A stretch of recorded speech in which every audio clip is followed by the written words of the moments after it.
The Strategy Unit is delighted to be leading the Strategic Commissioning Intelligence Centre on behalf of NHS England as an NHS team whose sole purpose is advancing applied analytical work to improve decision making. This work is sweet spot for us. It just aligns perfectly with our skills, our talents, and our mission, and we're delighted to be doing it. So we're very, very happy to run this session. I'll tell you a little bit about what we're doing and how we're going to structure it. So we're going to be starting with the national context and working through to what the Strategic Commissioning Intelligence Centre is going to be doing. So in order to do that, we've got an excellent panel of 4 speakers for you. First of all, we're going to hear from Rachel McIlroy from NHS England. She's going to be setting the national context for us, providing a little bit of the national perspective on strategic commissioning and talking about the various different support programmes, of which the centre is one, that are all designed to help bolster the role of strategic commissioning. We're then going to hear from Hannah Iqbal from Thames Valley ICB, and she's going to be providing the commissioner perspective. So in a sense, if strategic commissioning is going to work, if commissioners genuinely are going to be more strategic, what demands does that place on those of us who are in the business of supplying insights and supplying intelligence? We're then going to hear from Jake Abbas, who is from Humber and North Yorkshire ICB, and Jake is going to be providing a perspective from the intelligence function. So to say, okay, if we're getting demands from strategic commissioners, if there's ambitions around strategic commissioning, what opportunities does strategic commissioning open up? How will local intelligence functions gear up to provide answers and insights to those demands? And then we're going to hear from my colleague Claire Humble from the Strategy Unit, who's directing our work on the Intelligence Centre. And she's going to be telling you what we're going to be doing, so how we've structured the centre, the kinds of activities we're going to be undertaking as part of it, and how you can get involved. So that's the way we're going to structure the session. Practically, I'm going to chair this with an iron hand. So each presenter is going to get 10 minutes to present, to provide their perspectives. And then at the end, I'm going to invite the whole panel back together and we'll have a group Q&A session. Now, people in the session, you need to help me with the Q&A. It's extremely difficult to chair, to keep time and to follow the sorts of questions that people are interested in. So you're going to notice several things. You'll notice, first of all, that you've been muted, so you can't, offer your question verbally. You'll notice that your camera is turned off, so you couldn't mime your question either. But the Q&A function is turned on. So please use the Q&A function to put your questions in. And the bit that you can really help me on is, please, if you see questions that people are asking that you think is getting at what you would like to ask, just use the upvoting function. So the higher the questions go up the ranking, from my perspective as chair, that just makes my life a whole lot easier. I can see the things that people are interested in, and I can put those questions to the panel. So you've already heard what a morning I've had, and now I'm asking for your help. And I know, lovely people that you are, you're definitely going to help me out with that. So that's the session, that's the purpose, that's the structure, that's the speakers that you've got. So what I'd like to do now is to invite Rachel McIlroy, first of all, to come on and present the national perspective on this work. Thank you, Rachel. Thanks ever so much, Fraser. And yeah, for those who haven't met me before, my name is Rachel McIlroy. I'm System Implementation Lead at NHS England in what is now the Strategic Commissioning team. I've been in NHS England about 10 years in a variety of data analytical roles, most recently around population health management, which then flows quite neatly into the demands around strategic commissioning. So I've just got a few slides. You will get these after the fact. So don't worry about jotting anything down, but I'm just going to give you a little bit of an insight into the overall strategic commissioning development programme, what our aims are, and how the Strategic Commissioning Intelligence Centre kind of fits into that in overall offer. So can people see that? Yep. You can. Excellent. Okay. So I'm not going to labour over this slide because it's quite wordy, but it is a really helpful one to try and summarise in one place what we are talking about when we say strategic commissioning. So if you are familiar with population health management and the PHM cycle, it's a very similar principle in what we're trying to do in terms of strategic commissioning is to understand the local context. So exactly what does your locality look like? What are the population? What are the needs? What's the risks? What's the inequalities? What's the demand? And to better understand that with the data that we have available to us. From that, we can develop then a long-term population health strategy. So using that insight to be able to think about the pathways we might want to redesign, think about what the longer term priorities might be, and think about the evidence that we've got around the needs of that population and how we would embed that in the decisions that we take forward. The next part of the cycle is around delivery and resource allocation. So this is how we then think about contracting for services, shaping that provider market based on the information we have about the needs of our population. And then a critical part of this then is kind of closing that loop and evaluating the impact that you've had. So was the decisions that you took the right decisions for the population you're working with? Were there some unintended consequences? And then as that evaluation then leads back into understanding more of your local context, you then keep going round and round in the circle and developing and improving. I'm hoping that everybody understands that concept because it is going to be kind of critical to making sure that this lands, but there is a lot more complexity behind it, but that's essentially our summary. So how are we planning on doing that within NHS England and this strategic commissioning development programme? There are 5 component parts that we have procured or that we are working on around supporting this. The first and one of those that I'll come on to in a bit more detail next is an area that's already launched. We launched at Confed, and that's our Commissioning Academy. So this is based on NHS Futures. It is open to anybody who would like to join and have interest in what we might be providing there. But that we are considering as our central hub of where to go if you want to know anything at all about strategic commissioning. It will be broken down into various sections, but if you're unsure, that it would be your first port of call. We're wanting to try and create that community and create that shared learning and opportunities to present what you're doing and what's working for you or what's not working for you, to then be able to help other ICBs and providers and the system better understand what strategic commissioning might look like for them.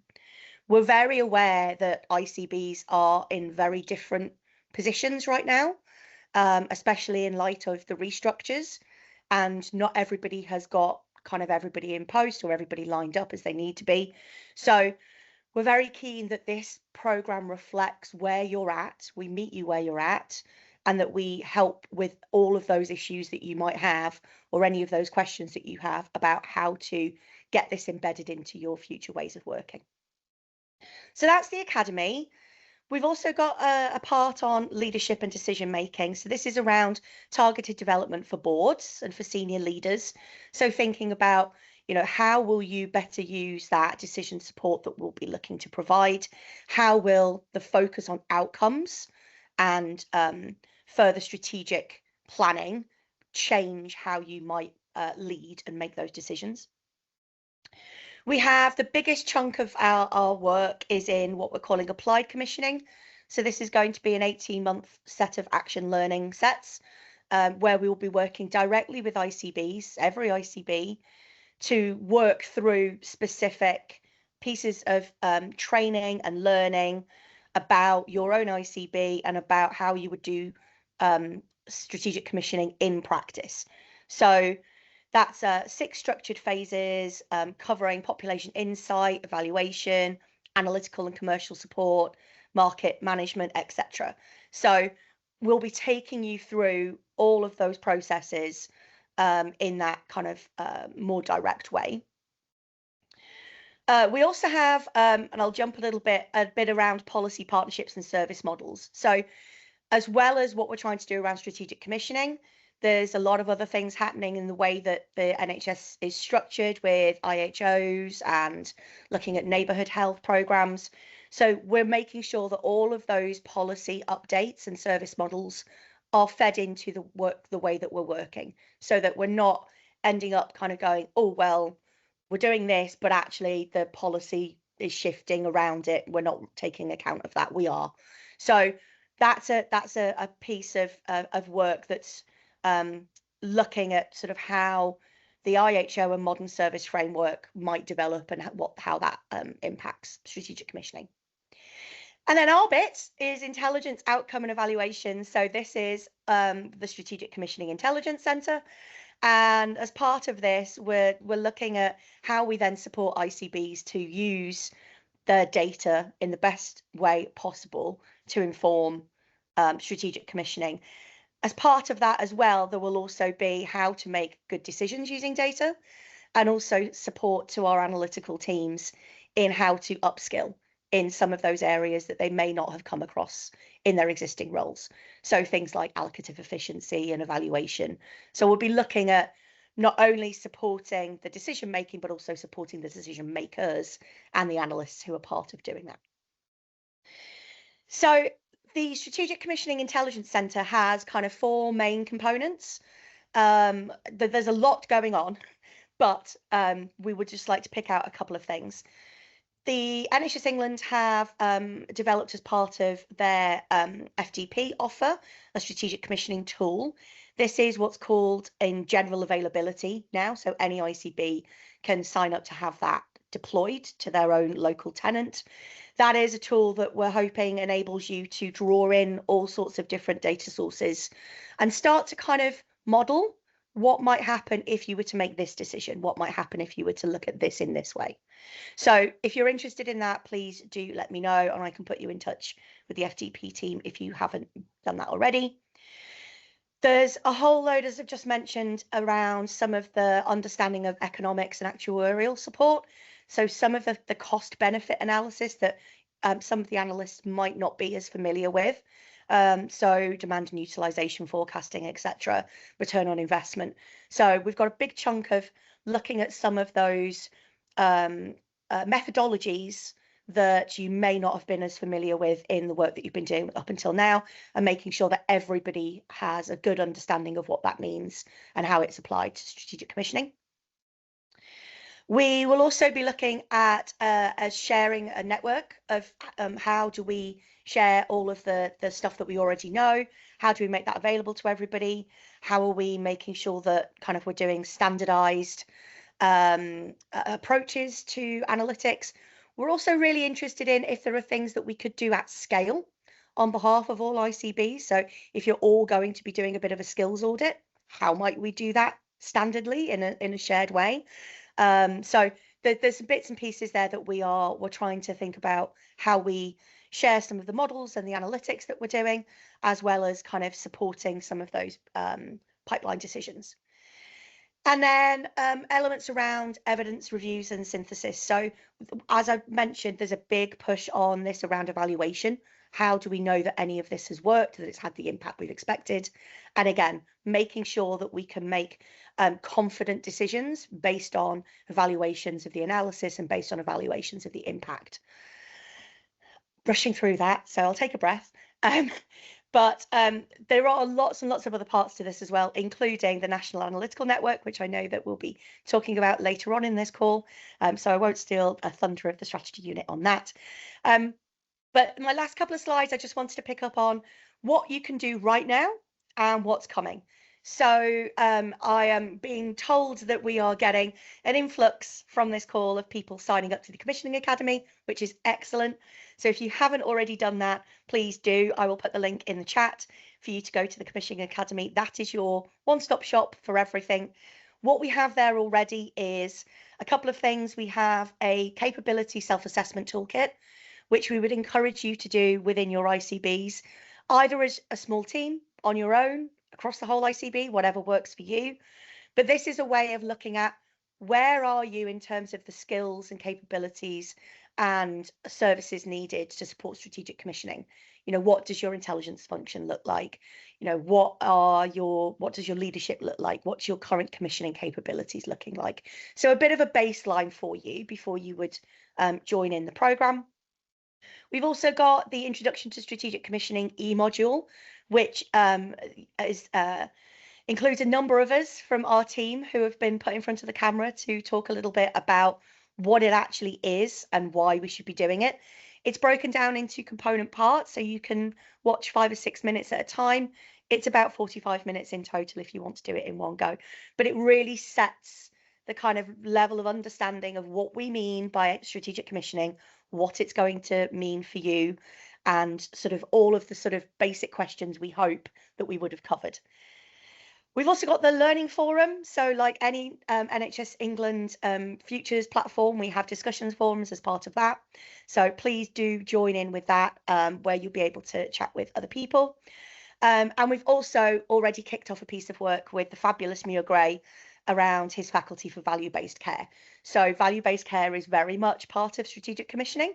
So we've already got some content up there to think about what that might mean. And just my last slide is what's coming next. So we've got some more wider action learning and implementation support. So that, as I mentioned, is that program that's coming. We are hoping to be able to kick that off in the autumn. We are in the process of developing further e-learning modules, and Fraser is working very closely with us on those. There's a few other bits and pieces around learning networks and around the Learning Forum that is going to build over the coming months. So I would just say, if you haven't already, please do sign up to the Commissioning Academy. That is where you will learn what's coming next. That is where everything will land. That is where you'll also get the recording and slides of this session as well. And if you have any questions, please do pop it in the Q&A. Now I'm going to shut up and move on to other people. I can jump into the Q&A and start answering some questions. Yeah, thank you so much for your time, and really excited for this piece of work. Really excited for what we're going to be able to do in support of strategic commissioning and data and analytics in particular. It is the thing that I'm most passionate about. I'm an applied statistician. I care about what we do with the information.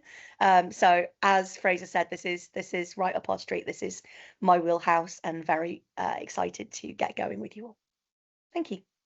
That's perfect. Thank you ever so much, Rachel. That's a really nice scene set from the national perspective, and I know you're keen to pick up questions in the Q&A. There's plenty in the Q&A function that you'll be able to pick up as we go through. So thank you ever so much. I'd like now to invite Hannah Iqbal, if you could come and give us your 10-minute perspective from the ICB commissioning side. So can I turn over to Hannah, please? Thank you, Fraser. Can you see and hear me? I can, yeah. Yeah, perfect. Good morning, everyone. Nice to meet you. I'm Hannah Iqbal. I'm the Chief Strategy and Commissioning Officer at Thames Valley ICB. And I'm going to stay in my lane today and not speak about analytics, but speak really about what is strategic commissioning.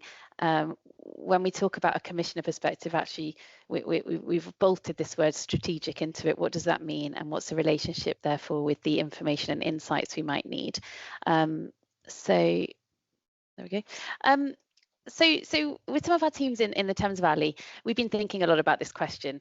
In many of your organisations, you will have colleagues who've been commissioners for many years. And what is strategic commissioning? How is it different? Is it different? And what do we even mean when we talk about strategy?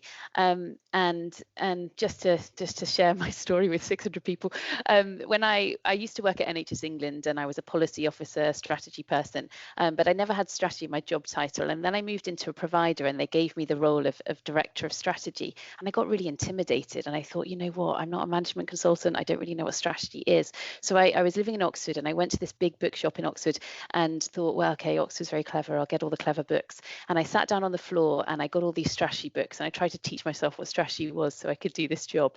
Anyway, in doing that, I landed on this book, which I always come back to, which I think is a brilliant strategy book if you're going to read any strategy book. And basically, Richard Ramelt talks about strategy. He talks about good strategy and bad strategy. And he's very incisive and very clear that strategy is not fluff.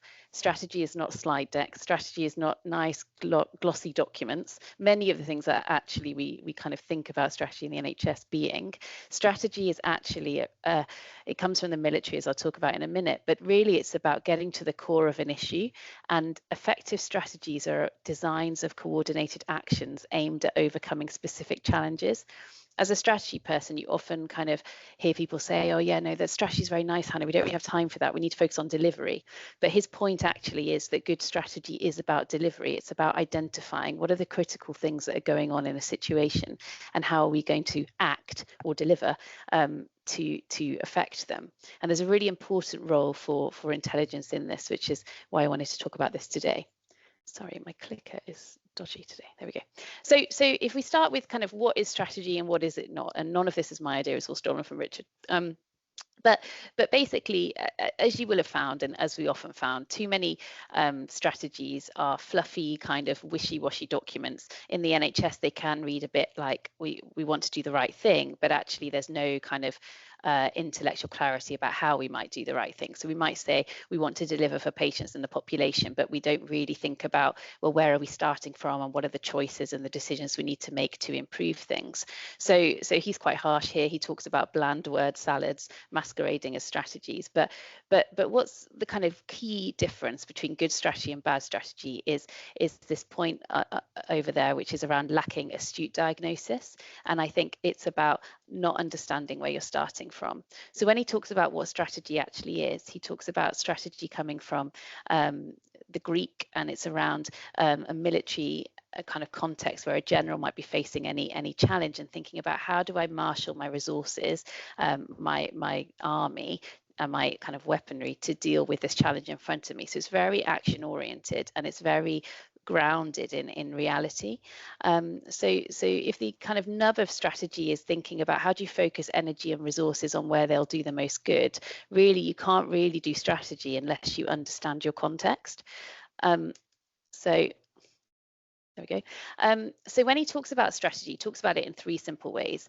He has this idea called the kernel, and he basically says any good strategy has three parts. It starts with an understanding of what is really going on here, which is kind of the why. Why do we need to do something? Then you move to the what, which is, okay, what are we going to do about what's going on here? And then the coherent action, which is the how. And if you think about it, often we skip the diagnosis. We kind of think, yeah, we know that we've got to talk about UEC, or we've got to talk about the aging population, and we kind of do it in a very general way. And then we move to policy, which is, it can be quite wishy-washy and aspirational. And then because of that, we lack maybe the coherent action to marshal our organizations behind actually doing something differently, or in this context, the commissioning. So I think the kind of real benefit of what you guys all offer is the ability actually to drive proper diagnosis of what is really going on here, so that therefore the work we do in strategic commissioning can be grounded in the right things, the right areas to focus our resources. So in terms of how I've kind of thought about this locally, I'll come back to that in a minute. Obviously there's loads of data, and you guys work with people who say, okay, I would like some analysis on this or that, and you could kind of look at problems in multiple ways. But the key thing is, how do we cut through what's actually important, and how do we help the decision makers and the people who are responsible for big commissioning budgets and huge amounts of public money to really deploy those resources on what really matters? So as an example, locally, what we've been thinking about is, how do we think about the people in our population with the highest needs, and we can see how that need relates into cost but also activity, and how's that going to grow over time. None of this is rocket science, but the key thing is that often the key parts of a context are not really the kind of the obvious things, but the strategic bit is focusing on what is most important.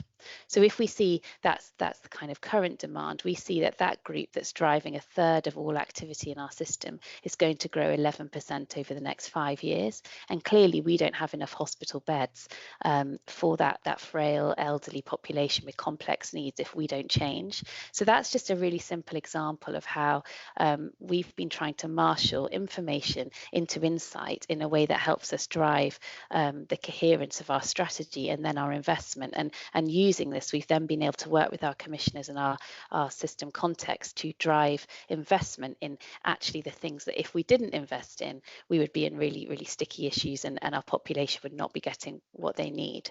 So another example is with the kind of information we have now, we've been thinking about how do we use that to kind of simplify complexity and drill down into what's most important. So we've been looking at our population by age, by need. This is a kind of simplified example, and by cost. And we can see here that we're spending 2% of our budget on 16% of our population. And if we think about that in terms of the highest need groups, how are we optimizing the money we're spending? So these are the kind of questions we need to think about. How can we think about the unmet need in our population? And how can we think about using the data to get ahead of demand and slow progression of ill health? So for me, I've started managing analytical teams over the last year, and it's been a brilliant journey actually in understanding how can you do better strategy and therefore better commissioning by having really good understanding of what information is available, but crucially what questions should we be asking to drive the focus on the right things.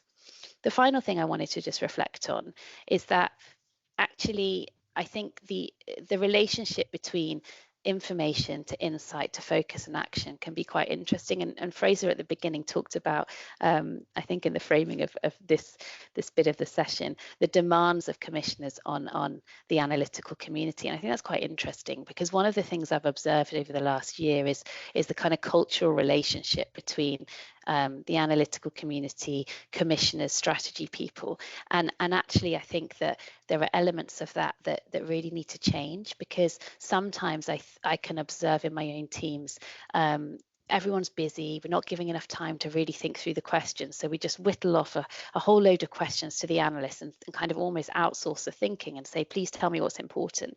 But actually, as kind of that's not a good stewardship of the analytical resource, and vice versa. Sometimes my analytical colleagues will produce reams of information, but they understand it, but they haven't really thought about how they might need to tell the story in a different way, so that commissioning colleagues on the board can really understand what we can see here, which is what are the critical factors in this situation? What is really going on here when we think about our population? How do we cut through the noise? We've got so much information, but we don't often have the insight, which means that really, if we're honest, we're not actually sure what to focus on. And then our action plans fail, and we think, why did they fail? It's not because we weren't working hard, it's because maybe actually if we invested more time and focus on sitting down and thinking and stepping back and thinking, well, what do we really think is going on here, by working hand in glove with our analytical community and huge assets in our organisation, we'd be in a better place.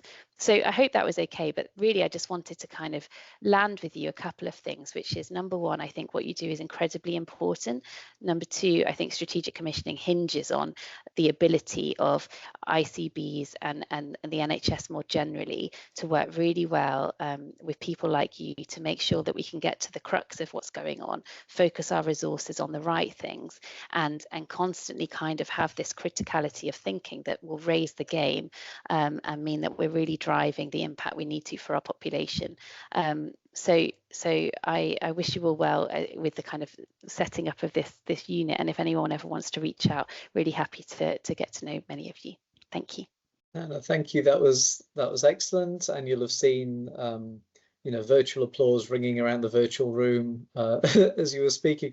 There's several things that you touched on there that I think are really important and we shouldn't lose sight of. The first is the relationship between decision maker and analyst, which you touched on, that I thought was really, really excellent.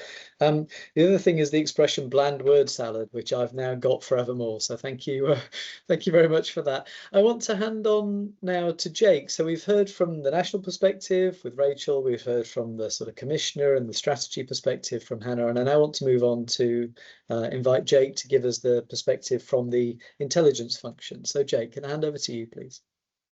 Thanks, Fraser. Just checking you can see and hear me okay. I can indeed, and your camera must be very good. Good stuff. Thanks for that. So yeah, as Fraser said, I'll be offering a bit of a perspective on where we are as an example of an ICB analytics function, and some of what we'd be looking for from SCIC as the programme starts to move forward. So as an ICB, we've been on something of a journey over the past year, and whilst we are showing signs of emerging out of what's been a really difficult organisational change process, there's quite a lot of expectation around what SCIC as part of the SCDP, Strategic Commission Development Programme, is going to offer for us. It's something that's been trailed, I think, right from the very start of the org change stuff over a year.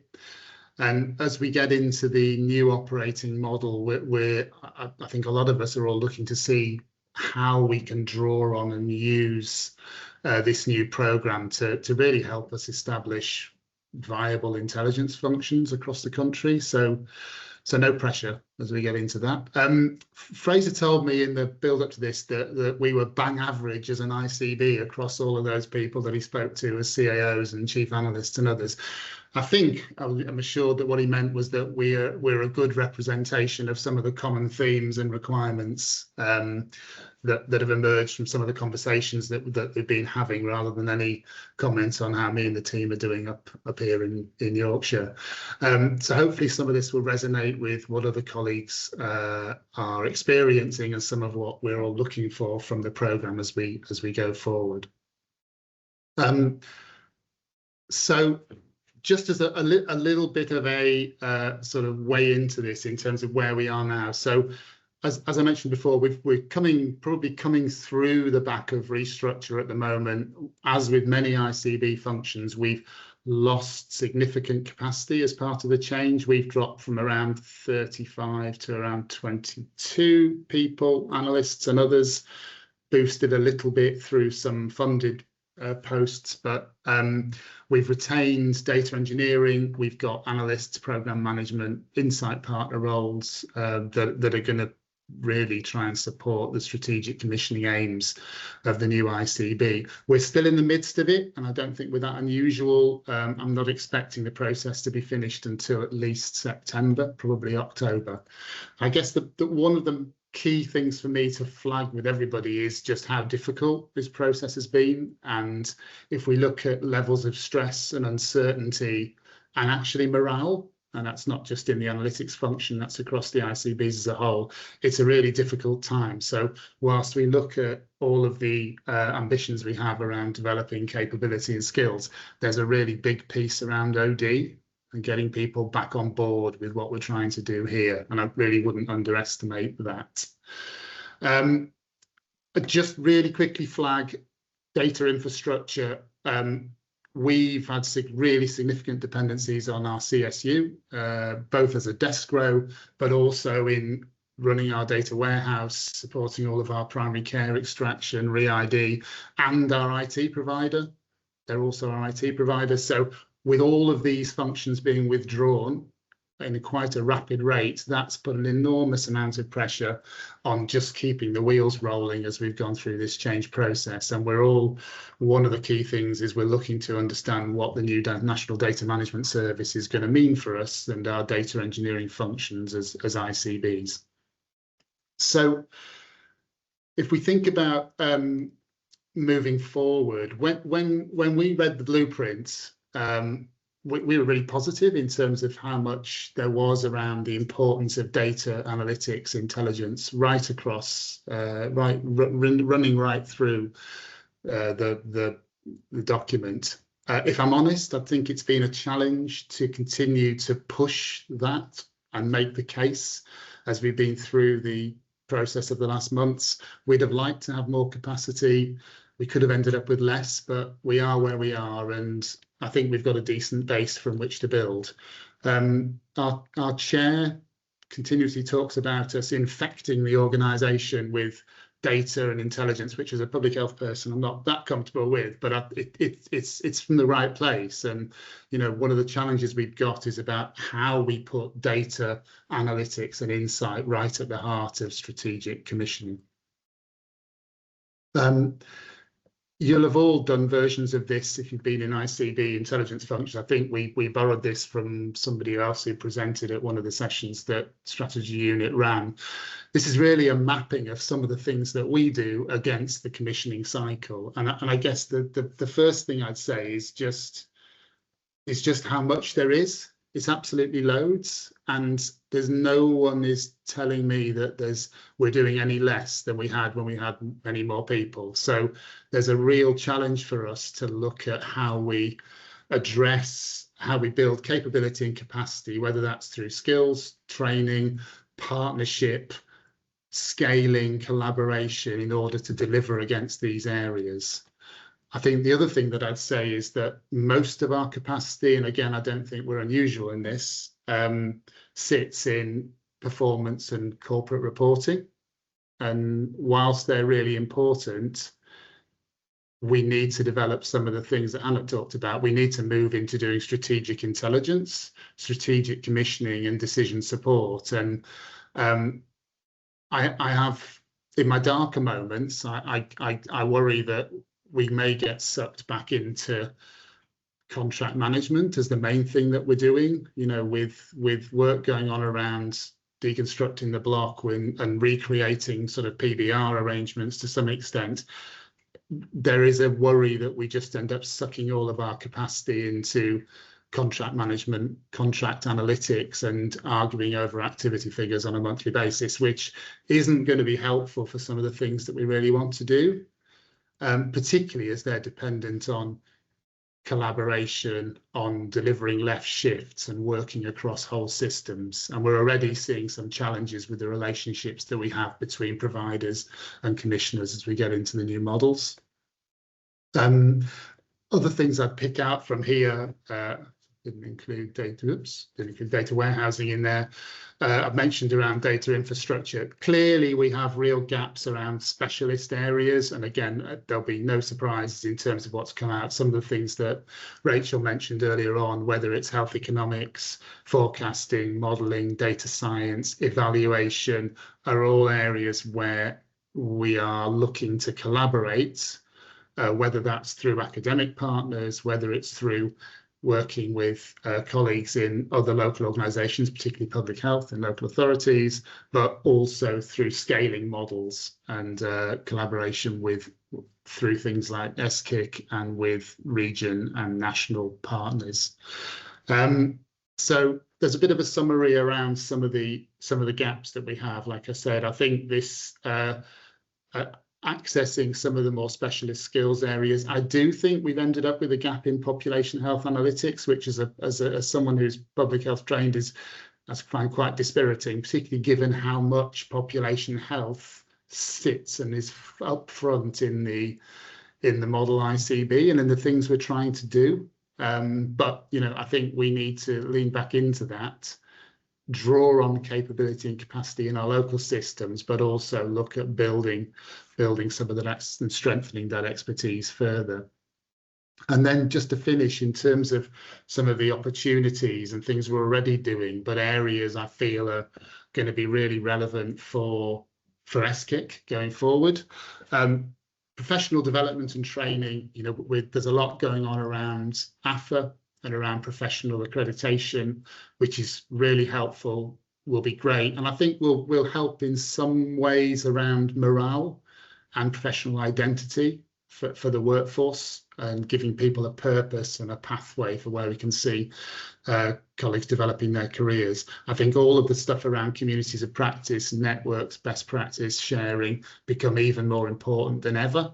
And we need to do those really well. And it's something that Strategy Unit have been great at over the years. And hopefully we'll be able to build on that experience and expertise. I think the dependency on having more self-service models in the way that we surface data, tools, analysis to the organisation is going to be critical. But that has a dependency on developing data literacy and understanding of data and analysis with our wider non-analyst workforce. So again, you're doing this, I know, but just making sure that the read across into the wider strategic commissioning development programme is playing out, and we're developing skills not just in the analysts but in the wider workforce.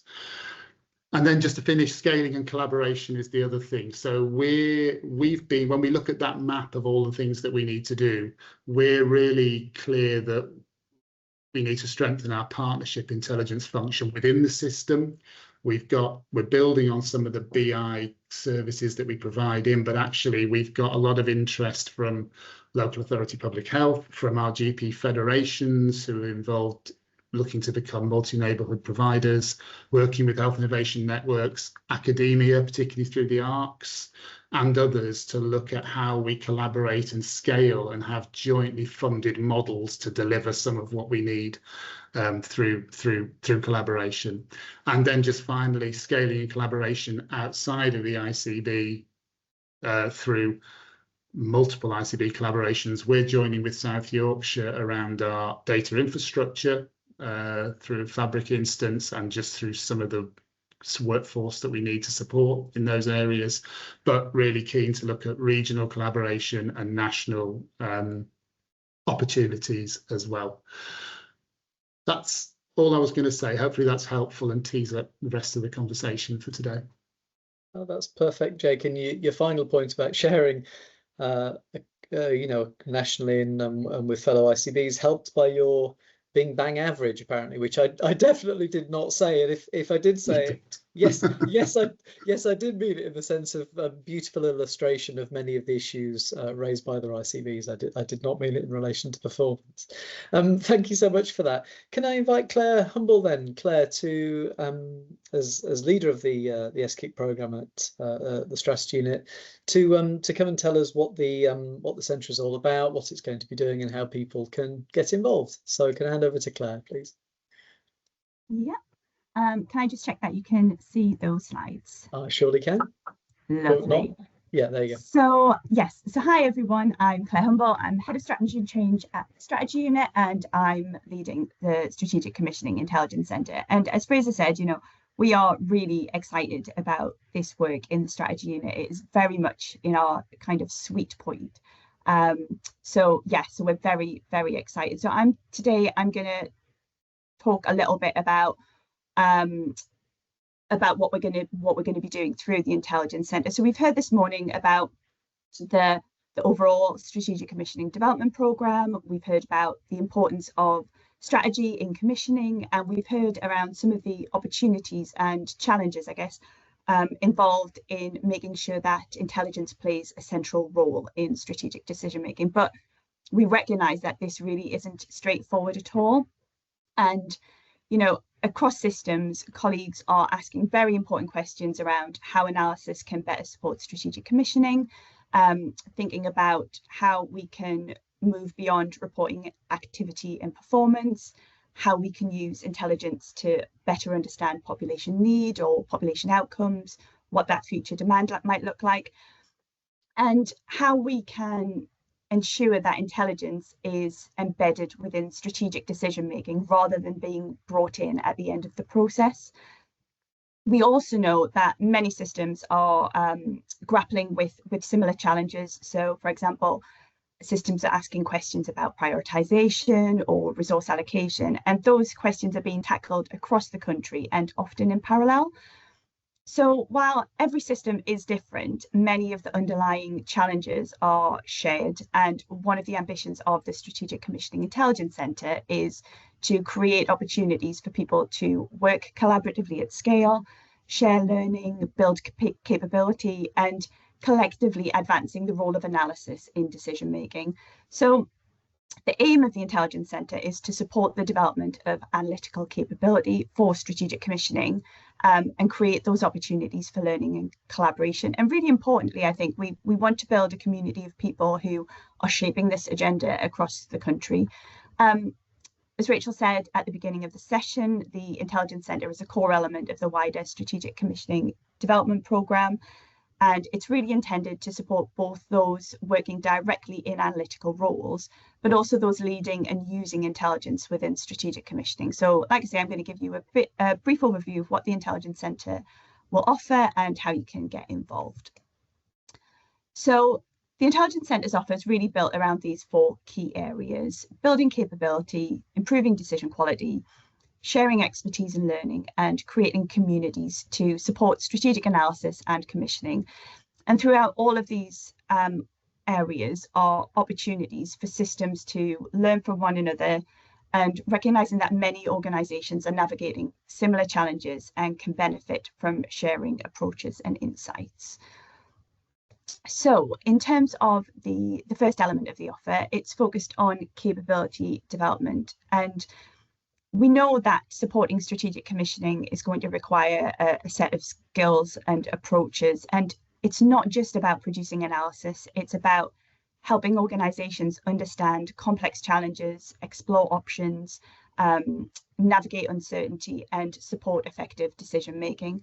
So to support this, we're going to be delivering some structured development opportunities, including training around reproducible analytical pipelines, or RAP, and simulation modelling. So many of you will be familiar with RAP as an approach that helps teams work more efficiently and consistently, and it can improve both the quality and the speed of analytical work. And it's a great mechanism for tackling complex problems because it enables greater sharing and collaboration across teams and systems. So we're going to be offering training around RAP, but alongside this, we're also going to be offering training around simulation modelling to support systems to explore different scenarios, test assumptions, and understand the potential impacts of different decisions before they're actually applied. And I think one of the particular strengths of simulation modelling is the ability to help people see how decisions made in one part of the system can create intended or unintended consequences elsewhere. And simulation kind of gives people the opportunity to explore those wider system impacts in a risk-free environment and develop a deeper understanding of how complex systems behave. So both of these elements are intended to provide a more in-depth development opportunity for nominated participants, and we're working with ICBs to find those people and help build practical skills, confidence, and capability to support strategic commissioning. And I think importantly, our focus is not just on learning these new techniques, but helping people apply those approaches to real challenges within their own systems. So the second element of the offer focuses on decision quality. And we've heard a lot this morning around this kind of relationship between decision makers and analysts. And, we consistently hear from systems that, they're facing increasingly complex decisions, often in very, very difficult circumstances and with competing priorities. Good intelligence isn't just about providing more information. It's about helping decision makers understand the evidence, explore different perspectives, challenge assumptions, I think, as well, and make more informed choices. And really at the heart of this is a strong relationship between those producing the intelligence and those making the decisions. And I think we've heard about this today, but I think too often analysts and decision makers can find themselves operating at different points in the process, with intelligence sometimes being brought in after key decisions have already been shaped. And we know that strategic commissioning is going to require a different approach. So it's going to require analysts and decision makers to work more collaboratively in partnership, bringing together that analytical expertise, system knowledge, and strategic insight to support better decision making. So we are going to be holding some workshops focused on decision quality that will bring together participants from across systems to explore different approaches, share experiences, and develop thinking around how intelligence can contribute to stronger strategic commissioning decisions and really strengthen that relationship between analysts and decision makers. The third element of the offer is about creating opportunities for shared learning. And we know that there's already a huge amount of expertise, innovation, and good practice happening in ICBs and other organisations across the country. And one of our aims is to create more opportunities for people to learn from one another as well as external experts. So we're also going to be facilitating an expert seminar series that will be open to all. And really importantly, these seminars are being co-designed with ICB colleagues to ensure that they meet the needs of ICBs and they focus on priority areas.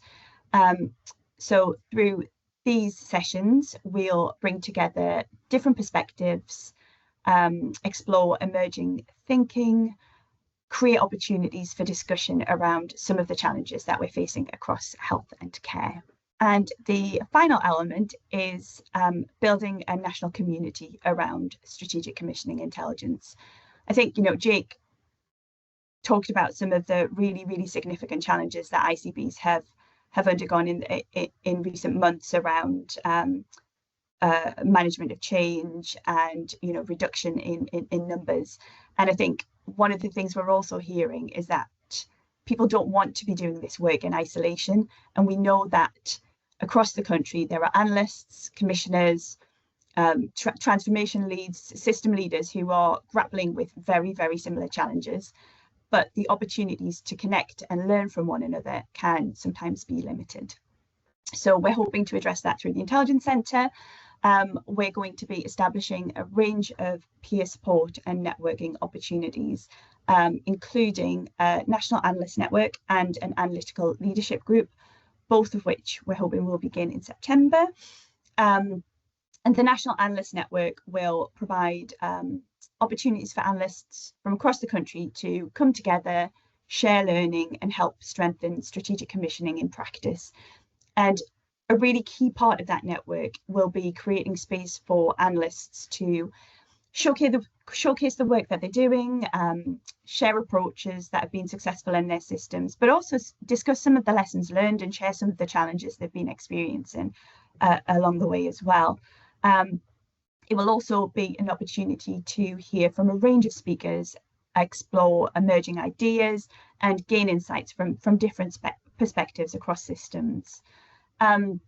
Alongside this, we're going to have an analytical leadership group, which will bring together the ICB intelligence function leads to discuss some of those kind of common challenges and share some strategic perspectives around the leadership of intelligence functions.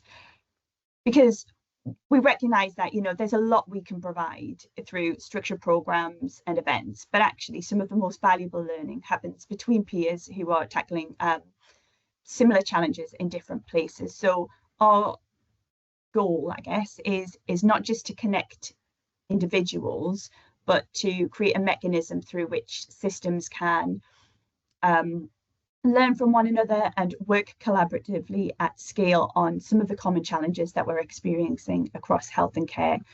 And we know that there is already excellent practice happening across the country. And the role of the Intelligence Centre really is to connect that, amplify the expertise that already exists, with the aim of reducing duplication and providing some learning opportunities as well. So what happens next? Following today's event, we're going to be sending out further communications with more information about the Intelligence Centre and the opportunities available. As Rachel said, they'll also be available on the Commissioning Academy.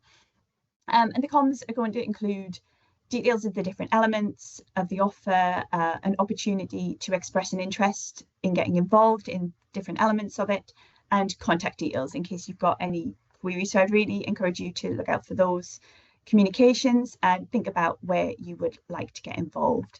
And I think just finally, we would really like your help in shaping this work. The offer to date has been co-produced with ICBs from across the country, and we really want to continue that way of working so that the Intelligence Centre evolves in response to the needs and priorities of ICBs. But yeah, we are really, really excited to be leading this work. And yeah, that's me done, Fraser.